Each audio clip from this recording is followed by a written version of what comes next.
merci à toi, Adèle, en tout Désolé cas, d'avoir monopolisé la parole, hein. d'avoir témoigné en toute sincérité. Franchement, ça fait plaisir de t'entendre. Sois le bienvenu dans mon live quand tu veux. Merci. Après, ça a été difficile, hein. C'est-à-dire, j'arrive pas totalement. C'est-à-dire, des fois, c'est un peu. Comment dire ça? J'ai du mal à complètement sortir du dogme parce que bah, j'ai peur de l'inconnu, j'ai peur de me sentir seul, j'ai un peu encore peur de l'enfer éternel. Tu vois, donc voilà. Adèle, s'il te Alors, plaît. Adèle, je vais te rassurer. Pardon. Excuse-moi, Israq. Je veux juste. Je vais te rassurer, ça c'est typique à tout être humain, croyant ou non, d'avoir peur de l'inconnu. Déjà, ça devrait peut-être te rassurer. De savoir qu'on a tous peur de ce qu'on ne connaît pas. Et le Hmm. changement est toujours compliqué pour l'humain. D'accord? Ensuite, avoir peur de l'enfer. Comment tu définis l'enfer, toi? Bah, par exemple, l'enfer tel qu'il est décrit dans l'islam, c'est quand même assez morbide, tu vois. Moi, par exemple, tu vois, j'ai tellement Oui. une peur obsessionnelle de l'enfer. Des fois, par exemple, quand je vais avoir mal au ventre, je vais avoir des petites douleurs comme ça, etc. Bah, je vais m'imaginer cette douleur de manière éternelle, sans arrêt, en enfer. Et pour te dire à quel point cette peur de l'enfer, elle est très obsessionnelle. Et c'est pour ça que je sais que là, par exemple, je suis plus proche de Je suis désolé. l'apostasie. Là pour le coup, je vais couper. Je me suis pas permis de couper juste Tu, avant.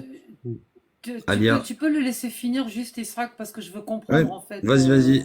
Mais j'allais Un juste lui truc. donner une clé de lecture. Mais vas-y, finis. Non, de Non, toute mais façon, après. Je veux juste que finis ton développement, Adèle.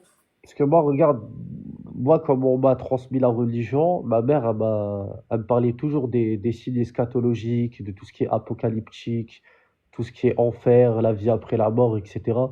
On nous a beaucoup éduqués dans ça.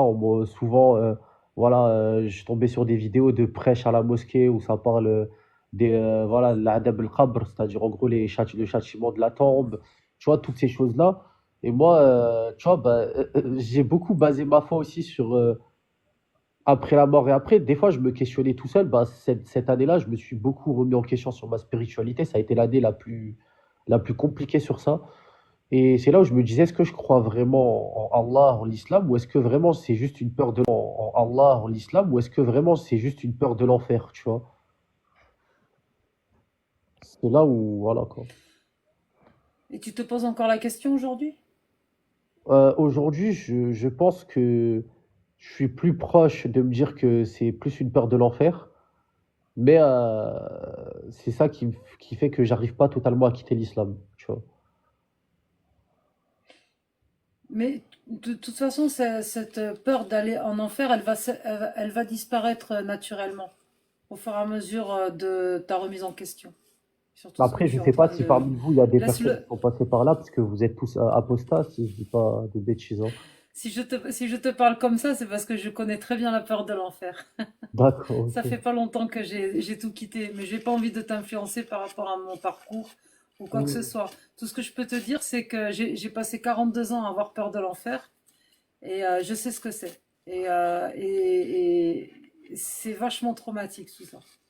D'accord. Je trouve que c'est traumatisant d'apprendre à un enfant ce qu'est l'enfer depuis son enfance et puis grandir et évoluer dans l'adolescence et l'âge adulte avec toujours cette peur d'aller en enfer et la description qu'on peut en avoir. Moi, je trouve que c'est atroce. C'est de la maltraitance infantile pour moi. Bah, j'en pleure, hein, des Mais fois. inconsciente. Et je te comprends. Ouais. Mais tout ça, de toute façon, ça va s'atténuer avec le temps. Il y a un processus qui va se mettre en route et tout va rentrer dans l'ordre au fur et à mesure et tout. Il faut juste que tu sois patient et que tu fasses ta vie, que tu profites de la vie et de tout ce qu'elle peut t'offrir et surtout de rien précipiter et de prendre ton temps et d'aller à ton rythme, en fait, tranquille. D'accord, pas de souci. Merci pour tes conseils. Voilà, cool. Toujours reste cool. Apaise-toi. Si tu as envie de parler, remonter dans le live, tu reviens quand tu veux. Si tu C'est veux,